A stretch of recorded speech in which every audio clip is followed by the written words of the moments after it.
இன்றைக்கி ஒரு சின்ன சமையல் டிப்ஸ் பார்க்க போகிறோம். வாழைப்பூ வடை, வாழைப்பூ பொரியல், வாழைப்பூ சூப், வாழைப்பூ சாலட் இதெல்லாம் எல்லாருக்கும் ரொம்ப பிடிக்கும். ஆனால் கொஞ்சம் பேருக்கு இந்த வாழைப்பூ சுத்தம் செய்ய தெரியாமல் அது சமைக்கும்போது கசப்பு தன்மையாக வந்துடும்.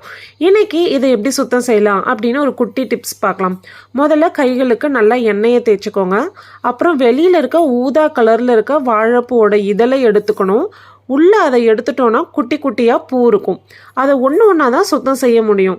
முதல்ல ஒன்று எடுத்துக்கிட்டு அது வளைஞ்சிருக்கிற பக்கத்துக்கு ஆப்போசிட் டைரக்ஷனில் வளைச்சா வெள்ளையாக கண்ணாடி மாதிரி சின்னதாக ஒன்று வந்துடும். அதை எடுத்துடணும். அடுத்து உள்ளே இருக்க நிறைய நரம்புகள் இருக்கும். அதில் ஒன்று பெரிய நரம்பாக இருக்கும். அதோட நுனியில் ஒரு மொட்டு இருக்கும். அதையும் நம்ம எடுத்து தூர போட்டுறணும்.